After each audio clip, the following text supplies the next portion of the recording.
اللہ رب العزت نے چاند سورج بنائے، اللہ نے چاند سورج کو بنایا، اس پر بھی غور کر لیجئے کہ دیکھو چاند سورج جب سے یہ دنیا بنی ہے آج تک پورے نظام کے ساتھ چاند سورج اسی طرح سے چل رہے ہیں برابر، کسی بھی طریقے سے کوئی ایک ذرہ برابر بھی کمی کا معاملہ نہیں ہے۔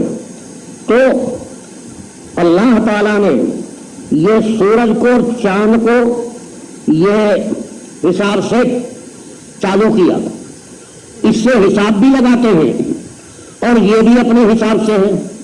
جب سے چاند سورج اللہ نے پیدا کیے ہیں ایسے حساب سے چل رہے ہیں کہ ایک سیکنڈ کا فرق نہیں کسی بھی طرح کا، نہ یوں ہے کہ بھائی ان کی کوئی مشینری خراب ہو گئی ہو وہ ذرا ٹھیک ہونے گئی ہے، ایک حساب سے ہے۔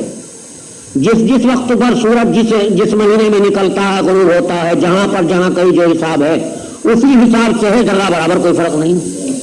اسی طریقے پر چاند کی منزل ہے، وہ بھی اسی طرح پر، کوئی فرق نہیں۔ پیغمبر صلی اللہ علیہ وسلم نے فرمایا ہاتھ کی 10 انگلیوں سے اشارہ کر کے اور بتایا کہ مہینہ 29 دن کا اور مہینہ 30 دن کا، یہ چاند کا ایک حساب ہے، قیامت تک مہینہ 28 کا نہیں ہوگا، یہ چاند کا حساب 28 پر نہیں ہوگا اور نہ 31 پر ہوگا۔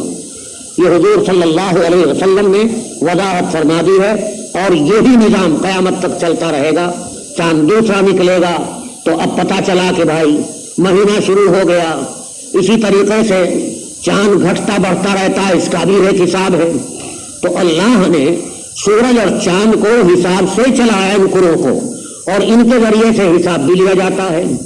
چنانچہ شمسی حساب ہے، قمری حساب ہے، شمسی اور قمری حساب میں فرق بھی ہے۔ شمسی حساب کے اعتبار سے 100 سال میں 3 سال کا فرق ہوتا ہے، یعنی اگر کسی کی عمر شمسی حساب سے 100 سال کی ہے تو قمری حساب سے 103 سال کی عمر ہوگی، یہ 3 سال کا فرق ہو جاتا ہے۔ اللہ رب العزت نے یہ حساب رکھا۔ پھر شمسی حساب تو ایسا ہے کہ اسے خاص آدمی ہی جانتے ہیں، اس لیے کہ سورج کے حساب کو جو تعلیم یافتہ لوگ ہیں بہت اچھے ان چیزوں کو کی تعلیم رکھتے ہیں، وہ کچھ جان لیں گے، لیکن عوام کو پتہ نہیں ہوتا شمسی حساب کا۔ اور قمری حساب اللہ نے ایسا کیا ہے کہ یہ حساب ساری دنیا کو دکھلایا جاتا ہے۔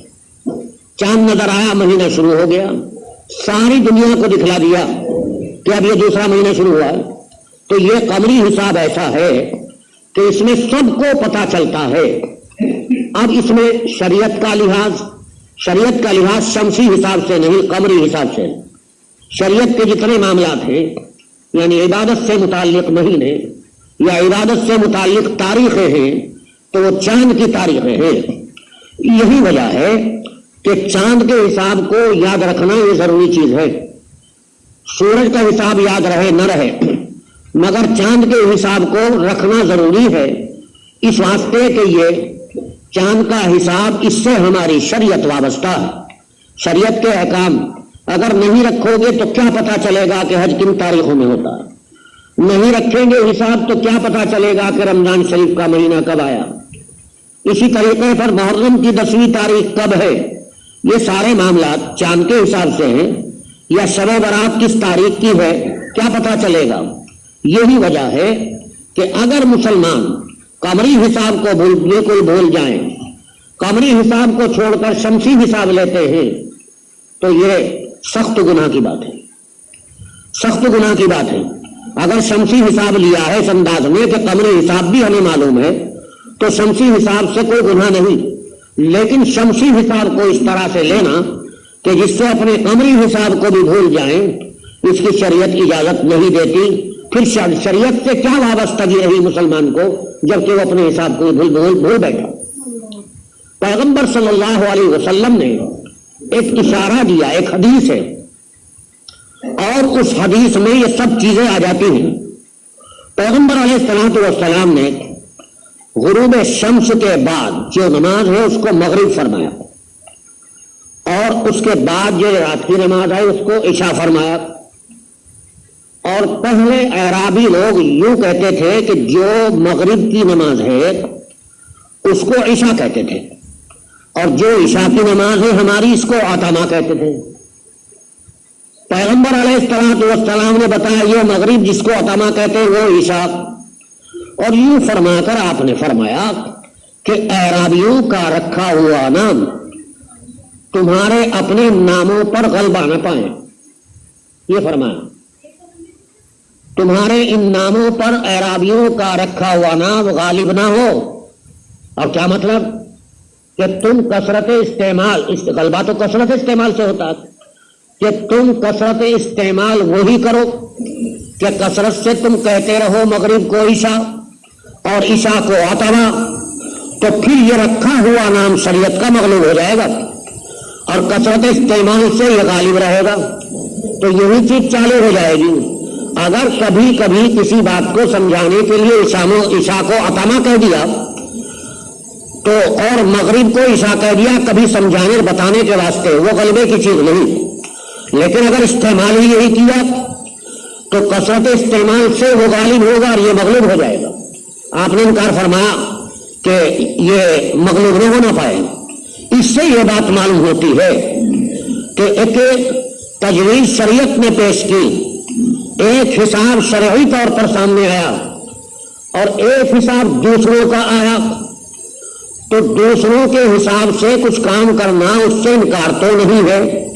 لیکن اگر دوسروں کے حساب کو کثرت سے لیا اس طریقے سے کہ اپنا شرعی حساب مغلوب ہو گیا اور وہ غالب رہا، تو اس حدیث کے تحت مسلمان کو اس کی اجازت نہیں. اپنی شہرت کو خود مٹاتے ہو، اپنی معروف چیز کو غیر معروف کرتے ہو، یہ غلط بات رہے گی. اور پھر تو آپ دیکھیے یہ چاند کا حساب، چاند کے حساب میں ہماری شریعت کا معاملہ، اور اس حساب کو دے ہم چھوڑ اس طریقے پر کہ دوسروں کا حساب ہی یاد رہے کہ آج 3 تاریخ ہے اور آج 4 تاریخ ہے، تو پھر اس کا نقصان بہت پڑے گا. ایک بات تو یہ ہوئی.